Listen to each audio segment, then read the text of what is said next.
तो आज हम स्टार्ट करेंगे सेकंड पार्ट।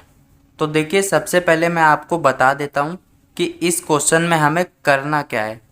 तो ये जो हमें समस्या दी गई है, इस समस्या का हमें रैखिक समीकरण युग्म बनाना है, और जो रैखिक समीकरण युग्म बनकर तैयार होगा हमें उसका हल ज्ञात करना है विलोपन विधि का प्रयोग करके। ठीक है, तो सबसे पहले हम इस समस्या को पढ़ लेते हैं। 5 वर्ष पूर्व नूरी की आयु सोनू की आयु की 3 गुनी थी। 10 वर्ष पश्चात नूरी की आयु सोनू की आयु की 2 गुनी हो जाएगी। नूरी और सोनू की आयु कितनी है? तो देखिए, हमसे लास्ट में बोला गया है कि नूरी और सोनू की आयु कितनी है। इस क्वेश्चन में हमसे नूरी और सोनू की आयु पूछी गई है। तो यहाँ पर हम मान लेंगे कि नूरी की वर्तमान आयु जो है वो x वर्ष है। तो यहाँ लिखेंगे माना नूरी की वर्तमान आयु बराबर x वर्ष। इस तरीके से आपको लिख देना है, माना नूरी की वर्तमान आयु बराबर x वर्ष, और यहाँ पर हम लिख देंगे सोनू की वर्तमान आयु बराबर y वर्ष। तो इस तरीके से आपको लिख देना है। ठीक है, सोनू की वर्तमान आयु बराबर y वर्ष। ठीक है, अब देखिए क्वेश्चन में सबसे पहली कंडीशन हमें दी गई है, 5 वर्ष पूर्व नूरी की आयु सोनू की आयु की 3 गुनी थी। ये हमारी पहली कंडीशन है, और हमारी पहली कंडीशन में 5 वर्ष पूर्व की बात की गई है। यहाँ पर 5 वर्ष पूर्व की बात की गई है। ठीक है ना, तो यहाँ लिखेंगे 5 वर्ष पूर्व।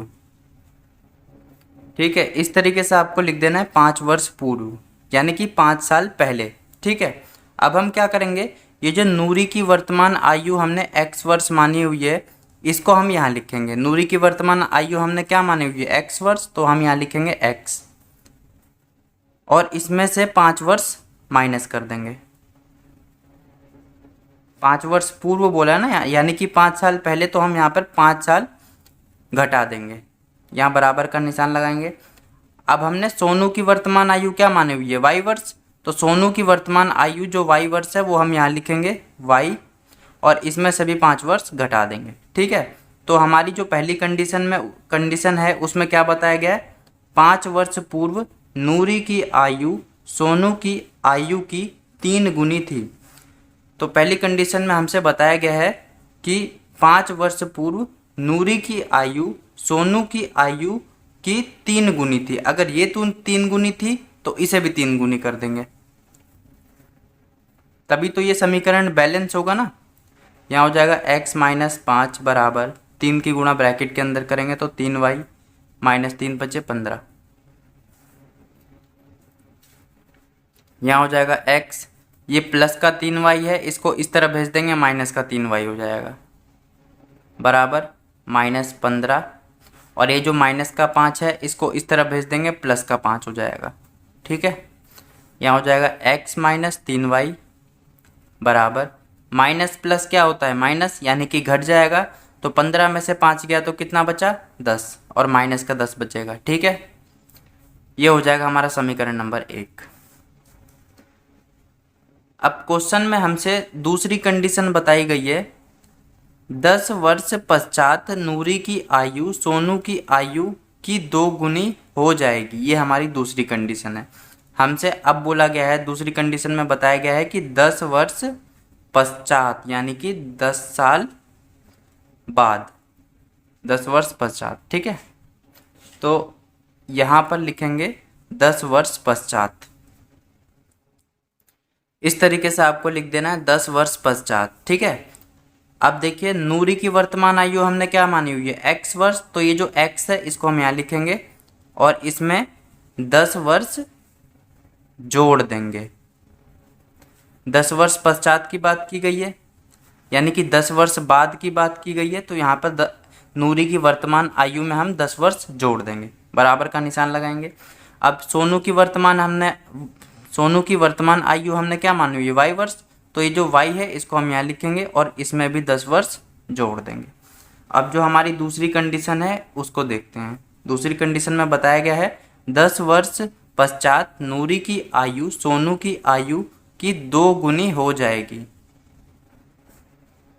तो यहाँ हमसे बताया गया दूसरी कंडीशन में कि 10 वर्ष पश्चात नूरी की आयु सोनू की आयु की 2 गुनी हो जाएगी। तो अगर ये 2 गुनी हो जाएगी तो इसे भी 2 गुनी कर देंगे, यहाँ 2 से गुणा कर देंगे। ठीक है, तो यहाँ हो जाएगा x प्लस 10 बराबर 2 की गुणा ब्रैकेट के अंदर करेंगे तो यहाँ हो जाएगा 2y प्लस 2 की गुणा 10 से करेंगे तो क्या आएगा 2 दाम 20।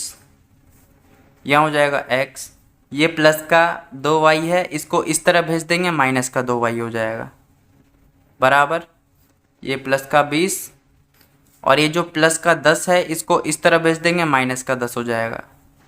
यहाँ हो जाएगा x माइनस 2y बराबर 20 में से 10 गया तो कितना बचा, 10 बचेगा। ये हो गया हमारा समीकरण नंबर 2। ठीक है,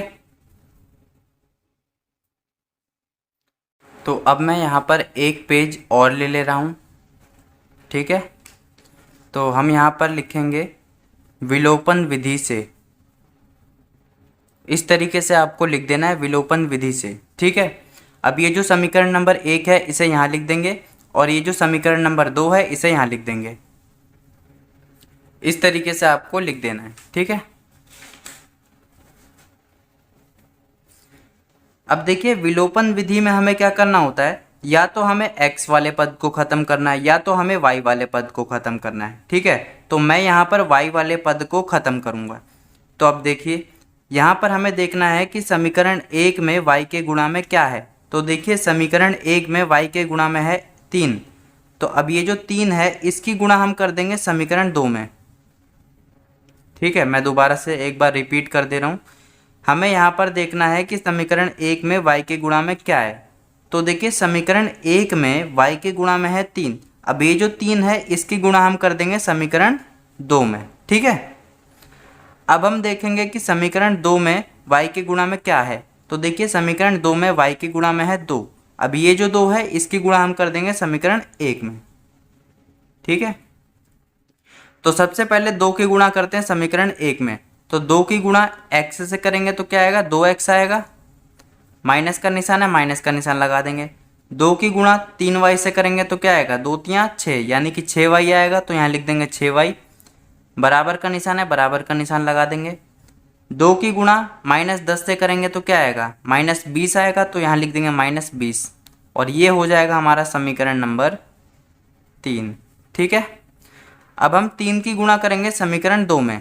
तो 3 की गुणा x से करेंगे तो क्या आएगा, 3x आएगा, तो यहाँ लिख देंगे 3x, माइनस का निशान है, माइनस का निशान लगा देंगे। अब हम 3 की गुणा करेंगे 2y से। तो 3 की गुणा 2y से करेंगे तो क्या आएगा, 6y आएगा, तो यहाँ लिख देंगे 6y, बराबर का निशान है, बराबर का निशान लगा देंगे। अब हम 3 की गुणा 10 से करेंगे तो 3 दाम 30, तो यहाँ हो जाएगा 30, और ये हो जाएगा हमारा समीकरण नंबर 4। ठीक है, अब देखिए जो पद हमें ख़त्म करना है, हमें कौन सा पद खत्म करना है, हमें y वाले पद खत्म करना है।